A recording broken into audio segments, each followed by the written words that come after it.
Greece's economic problems matter not just to heads of governments, but also to private individuals. This is obvious for the Greeks who will soon have to get used to no pay rises, higher taxes, raised petrol prices, and 2 more years of work before they get to retire. But people elsewhere in Europe, or even the rest of the world, may also find that Greece's troubles could eventually hit their wallets. I spoke to Gerald Celente, who is a trends forecaster, and he spoke to us about what developments can be expected on a local and international level. But first of all, I began by asking him to explain what a trends forecaster is. What we do as trend forecasters is that we believe that current events form future trends. The great scholar von Schiller said, "In today already walks tomorrow." So we monitor the social, economic, political, environmental, consumer, business. We look at over 300 different trend categories on a daily basis, always making connections between different fields, realizing that all things are connected, so that when we look at an issue, we don't look through it at one prism, such as economic or political. We try to make as many connections as possible. And thirdly, we're political atheists. We look at the world for what it is, not the way we want it to be. We're not ideologues. It's not about right-wing, left-wing, center. It's just about what is. You go to a doctor, you get a diagnosis. The diagnosis is what it is, based on the facts available. It's not whether you like the doctor, dislike him, it's good or bad. It's just what is. So that's how we try to look at these issues and events. Well, with developments up to today, what do you see happening for Greece tomorrow? Well, Greece is just part of, again, connecting all things. Let's look at the recent history of what's been going on. And again, a way of tracking trends is an understanding of how we got here to see where we are and then where we're going.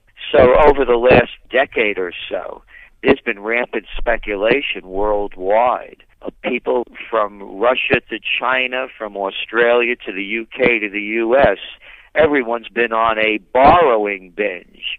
Borrow cheap, get in debt above your head, and try to spend your way into prosperity. And that game is ending. And Greece is just one of the many countries that are falling as a result of that, whether it happened with the U.S. in the panic of '08, the great real estate boom collapsed, Eastern Europe, Lithuania, Latvia, Estonia, Hungary, Romania, Bulgaria, Ukraine. There's not a country in the world that has not overspent with cheap money.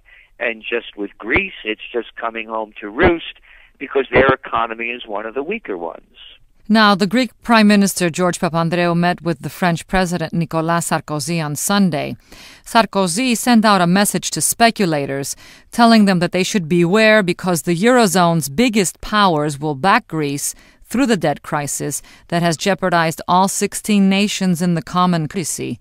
Now, will Sarkozy's warning bear fruit? Will the speculators back off? Of course it won't bear fruit. It's just political jive talk. Look what's going on in the United States. We had this great crisis.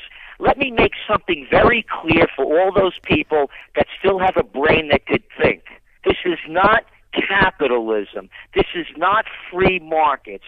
Wall Street has hijacked Washington, and the global financiers have hijacked the entire system. Just look at the names involved. Now they're talking about the Goldman Sachs gang doing their dirty deeds in Greece. How about what happened in the U.S.? Only a simpleton can't see the connections. Who was the Treasury Secretary under George Bush? Henry Paulson. Where did he come from? He was the CEO of Goldman Sachs. What happened when the financial crisis hit the U.S. in September of 2008? They bailed out the Goldman Sachs gang, the Merrill Lynch mob. Can't people see what's going on over here? These politicians are nothing but pawns for the system that puts them into place.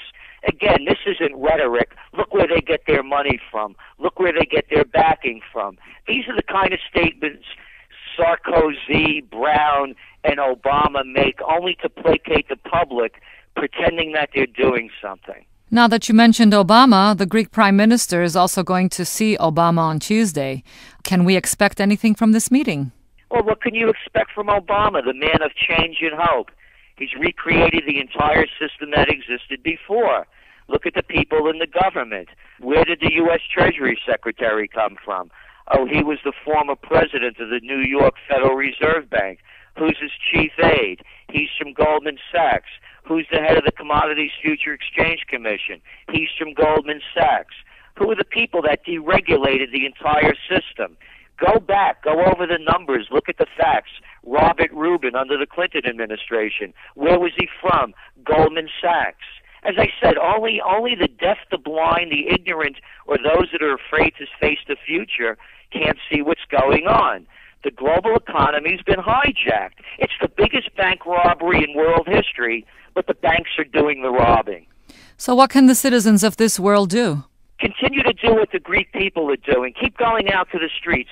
Keep protesting and keep it peaceful. These provocateurs more than likely are not anarchists. They're government plants. The people need to step up, regain their dignity, speak out, and stop listening to these people that have less intelligence and morality than the average person. How could anybody follow their leaders? And people have to start thinking for themselves. Start getting involved in understanding the facts. Don't stop demonstrating. Demand their rights, and also people have to accept their own responsibility for creating the problems that they've also created by over-borrowing and going too deep into debt.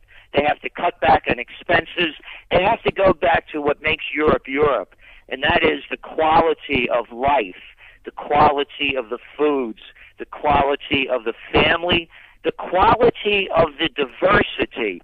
Stop buying into this global game. Since the euro's come about, everybody knows what's happened. Inflation has eaten away at the standard of living of the average person. The only people it's benefited are the big banks, the big brokerages, and the big cons. And that was trends forecaster Gerald Celente.